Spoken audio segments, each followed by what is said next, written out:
Hey, I'm Nick Aufenkamp. This is the Realtor Gone Rogue podcast edition. In this episode, I'm reading an article I wrote titled, "It's Not Really About Marketing, It's About Data," which was originally published on the Realtor Gone Rogue Substack on March 27th, 2026. Last week, I wrote about the wave of pre-market listing deals reshaping the industry. Especially on a publication as new as this one, you never really know how a piece is going to land after you hit publish.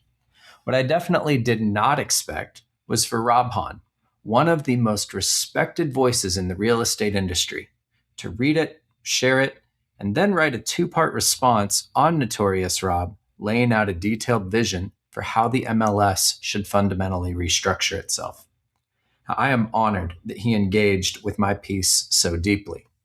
I also feel a bit like the guy who rolled up in a Camry to the local Corvette meetup. Sure, I put in some solid miles, and I would even call myself safely reliable.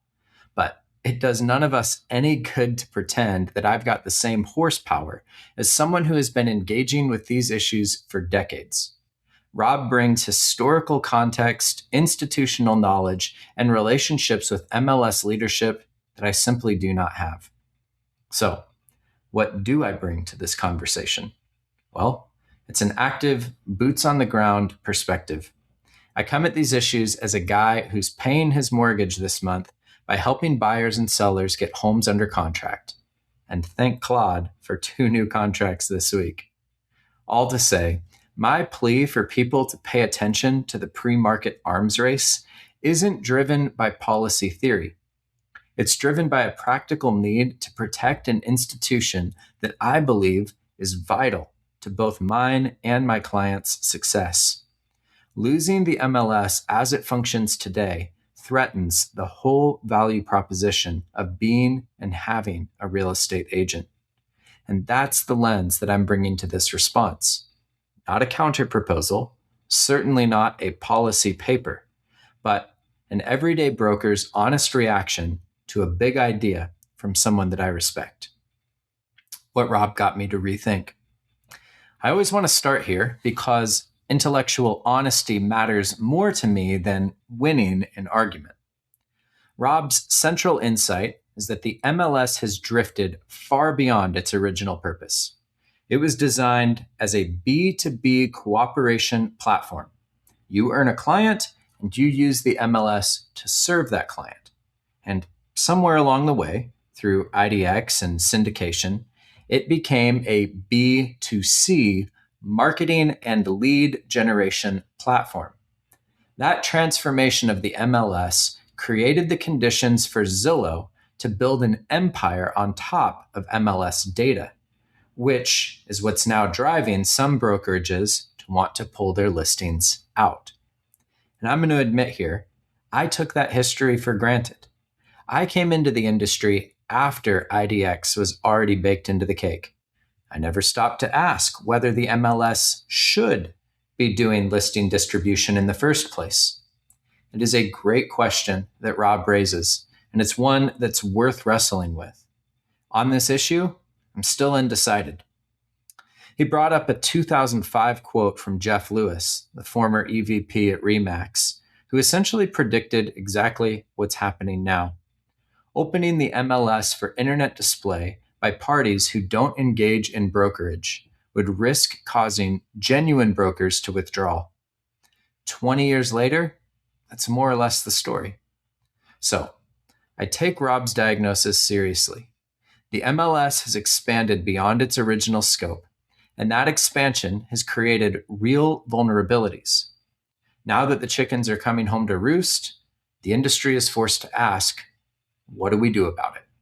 This is where Rob and I diverge. But the more I've sat with Rob's MLS do less framework, the more I'm convinced that the conversation, even beyond the scope of Rob and I, has been focused on the wrong thing. Let's set marketing aside. The real issue is data. Rob frames the problem as the MLS doing too much, specifically in the arena of marketing and lead generation. His solution? Get the MLS out of marketing entirely. End IDX. let brokers handle their own listing distribution. If the MLS stops trying to control how listings are marketed, brokerages lose their incentives to route around it. So let's grant that, and for hypothetical purposes, say that we axe the IDX feeds tomorrow, putting marketing entirely in the hands of each agent or brokerage. The question becomes, does Compass and every other brokerage with a private listing network immediately enter all of their listings into the exclusively B2B MLS cooperative?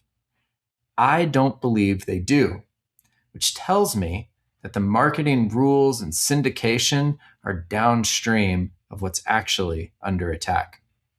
Let's take Compass at their own words.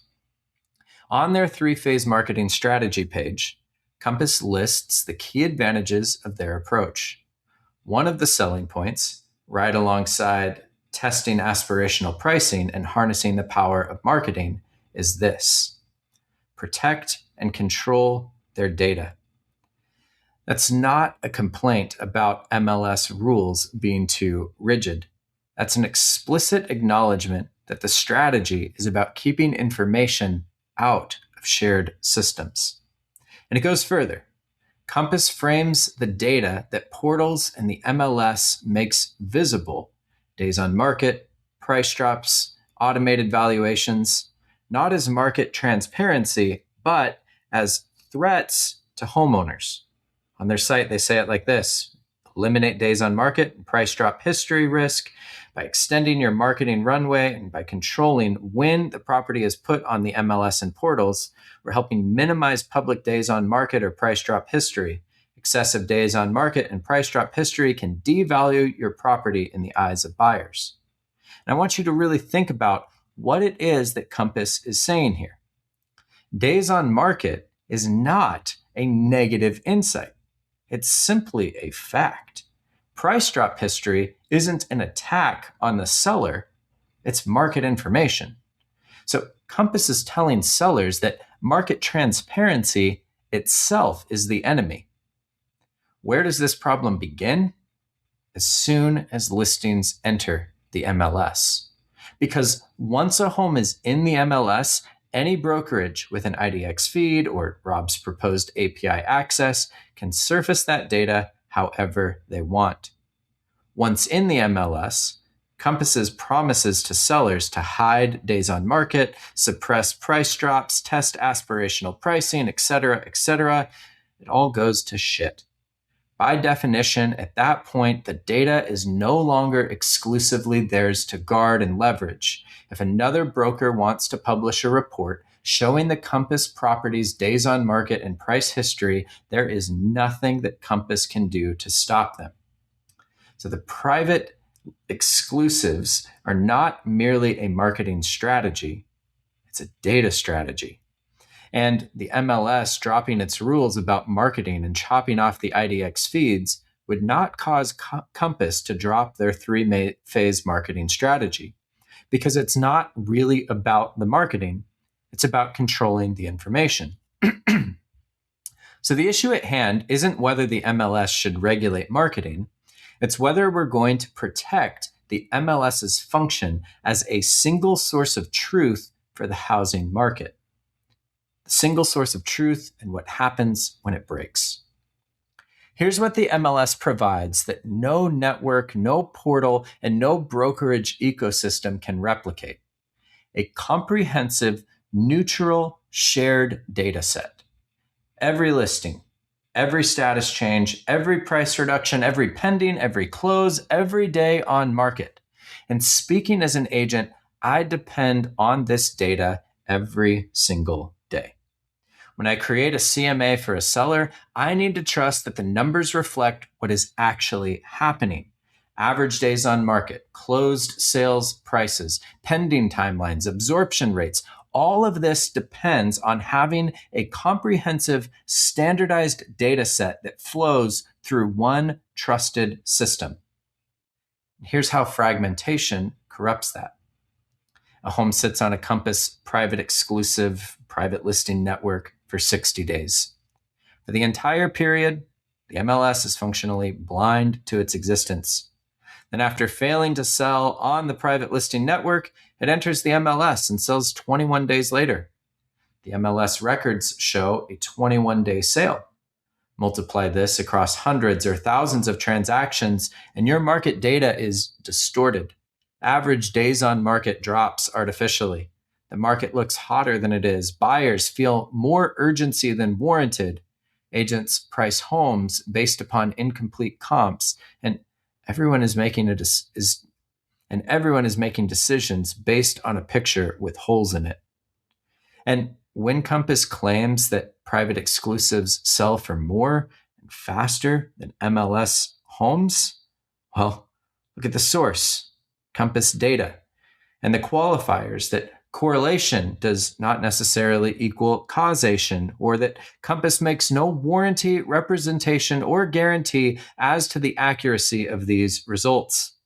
It's like McDonald's claiming Big Macs are good for heart health according to studies performed by McDonald's.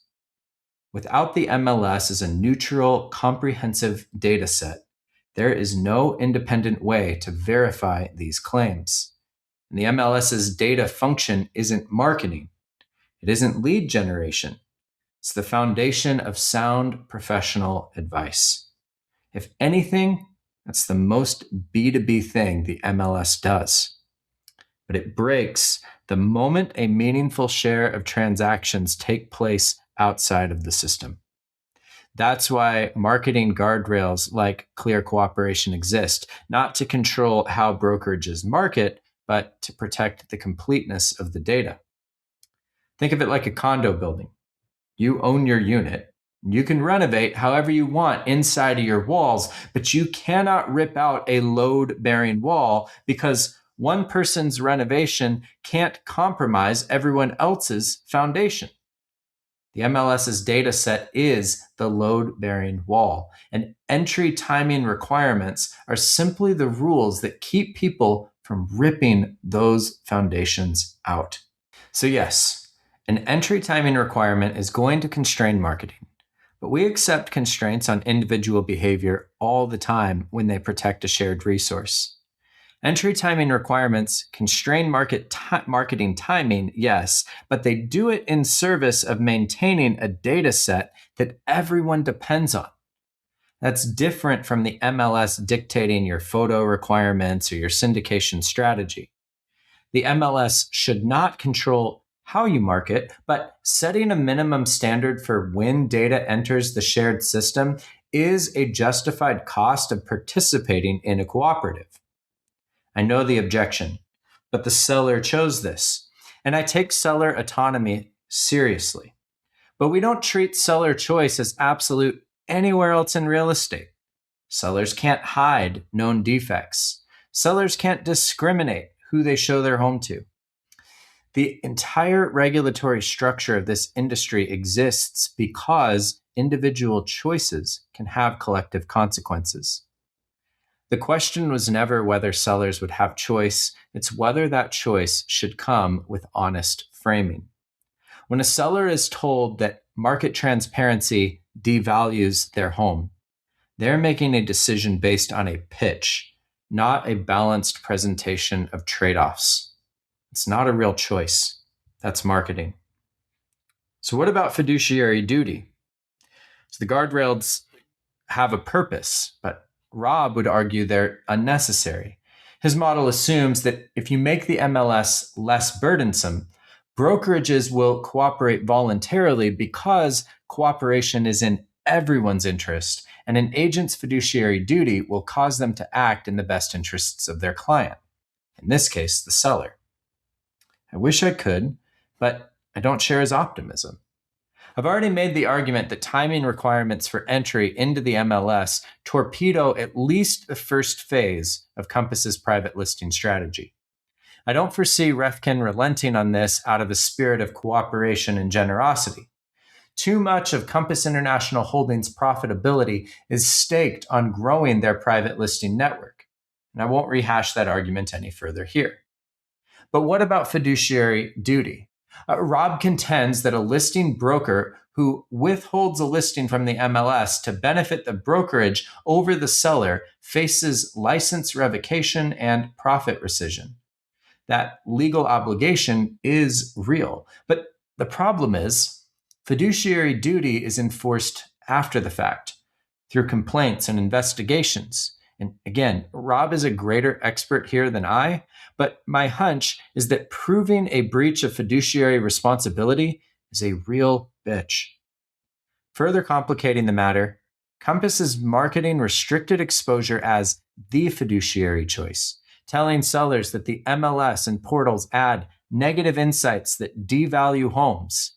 I think many, if not most, Compass agents believe that this is true. So when they convey that belief such that the seller also buys in and chooses the strategy, well, who's going to file the complaint? I'm not saying that there won't be lawsuits. In fact, I would bet there will be. But I'm acknowledging that the road to hell is paved with good intentions and that well-meaning Kool-Aid drinking agents may unknowingly violate their fiduciary duties in the name of seller choice.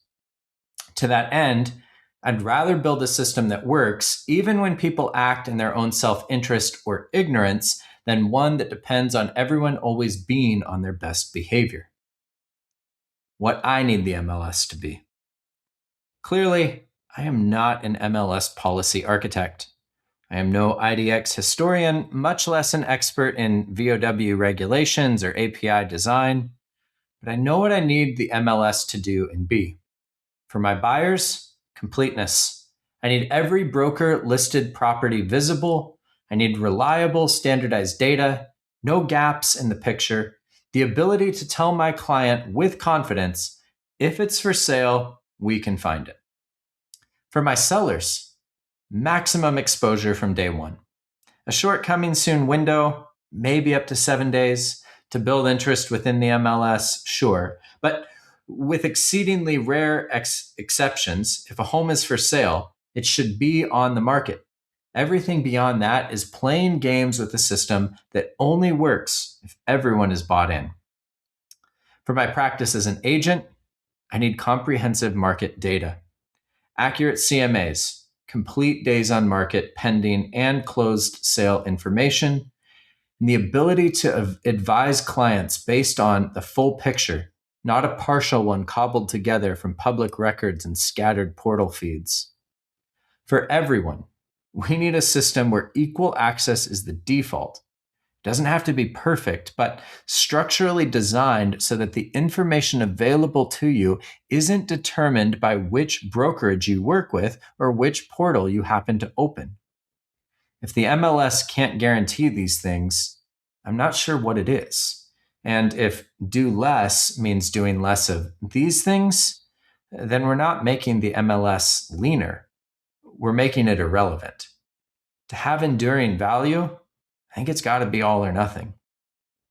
The part that should keep us all up at night. I want to close with something that goes beyond the structural debate. When the MLS ensures centralized listing distribution, it creates a baseline of equal access. Every licensed broker sees every listing. Every buyer, regardless of which brokerage their agent works for, has the same inventory available. It's not just a convenience, it's actually a civil rights function. When marketing is left entirely to individual brokerages, a listing broker's private network becomes the first filter for who sees a home. Those networks tend to reflect the demographics of the communities the brokerage already serves. Nobody intends to discriminate, but the structural effect is that some buyers never get a fair shot at certain homes during the window when those homes are most likely to sell.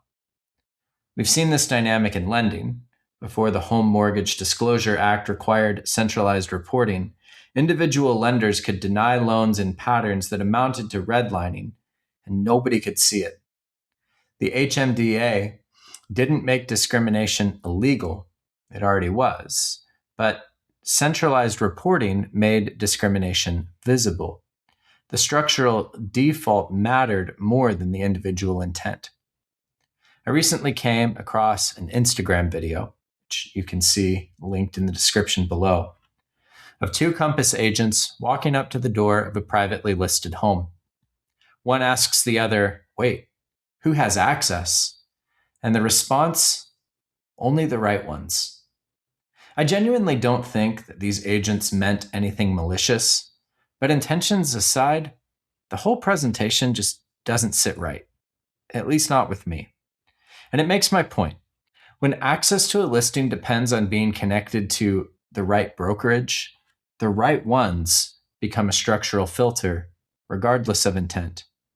And that's the kind of language that fair housing law exists to scrutinize. And the fact that it was said casually, on camera, as a selling point, tells you how normalized exclusionary access has become. I suspect that Rob and I agree on more than we disagree. We both want the MLS to survive. We both think that it needs to evolve in ways. But where we part is that Rob sees an MLS that overstepped into marketing and needs to retreat. I see an MLS whose most important function was never marketing in the first place. It's data. It's the single source of truth. And protecting that source of truth requires some guardrails around when and how listings enter the system. Not because the MLS should control marketing, but because the data's value depends upon completeness, and completeness doesn't happen by accident.